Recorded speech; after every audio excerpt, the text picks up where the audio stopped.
Hello there. So much for our Prime Minister Rishi Sunak being the friend of the motorist.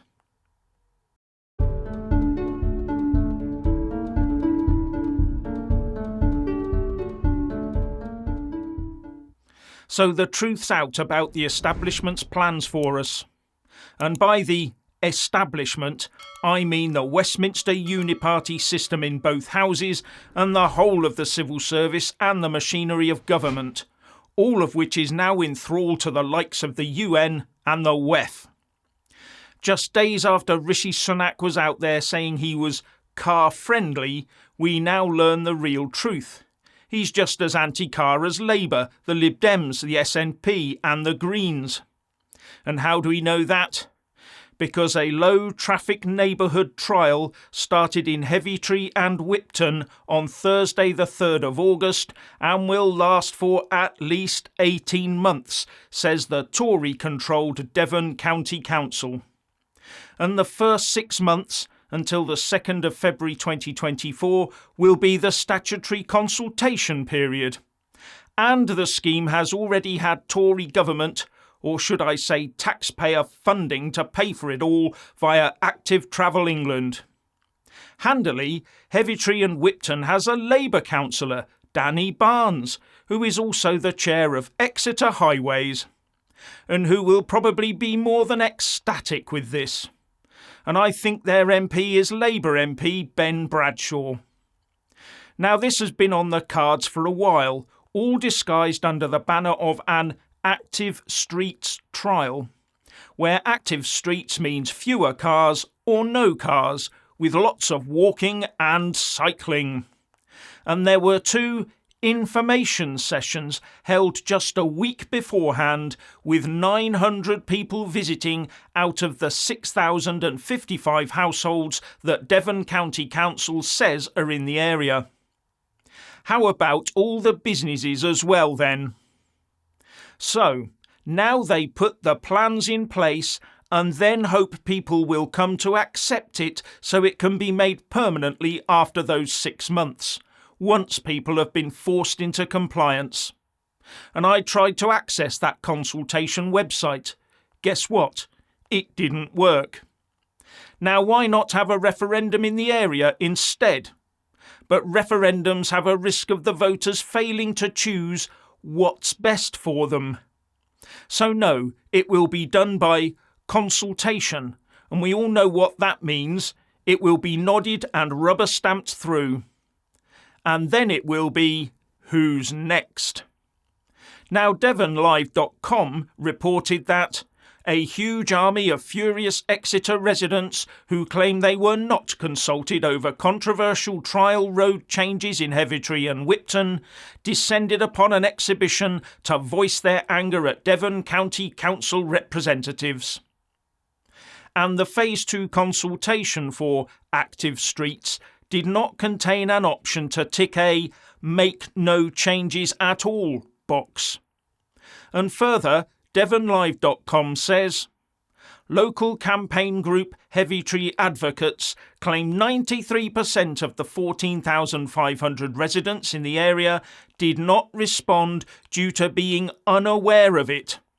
Heavitree Advocates submitted a petition signed by 1,100 people to DCC's full council meeting in May 2023, calling for a new public consultation. It was not granted. And the message I'm getting is that many residents feel they've been ambushed by this, with the scheme only being given the go-ahead the month before.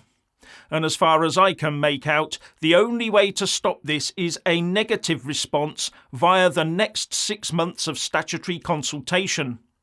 But there is only one way this is going, and it will be the first of many, no doubt, although there is a legal challenge brewing.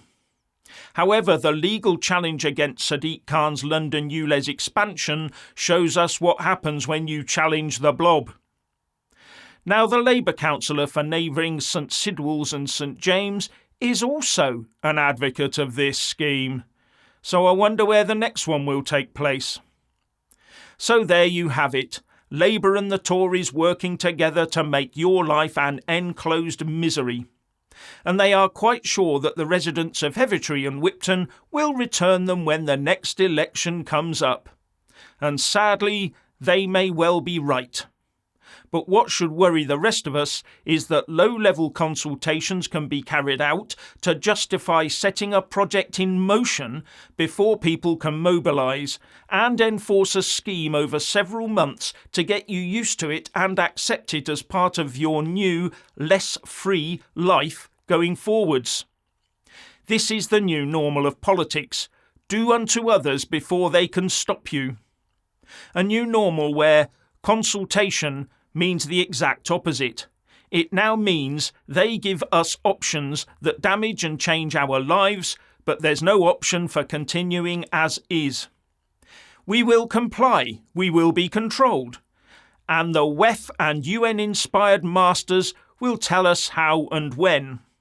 Oh, and you will pay for your own enslavement via your taxes too.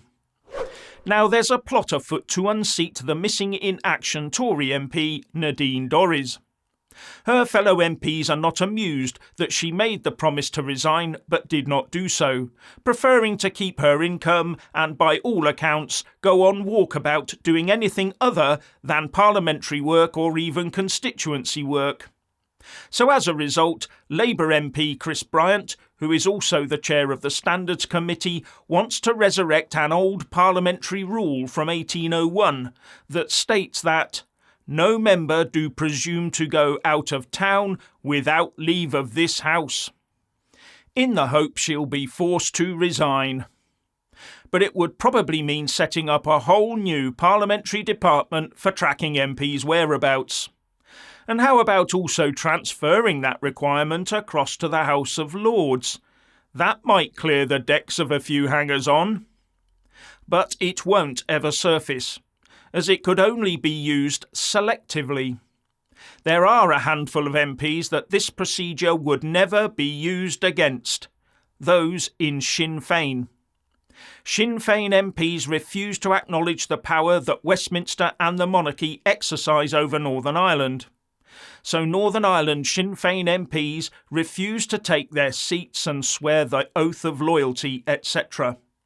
And if the UK government were to do such a thing, we'd end up with by-election after by-election where Sinn Féin candidates kept getting elected, and it would make them look like the underdog and gain them more votes and more won elections. So I'm not sure Bryant has thought this through properly, unless he's hoping to use it selectively against one Tory MP and then have the rule dropped. Much is being made of this incoming storm, Storm Anthony, saying it will be the worst storm so far this year.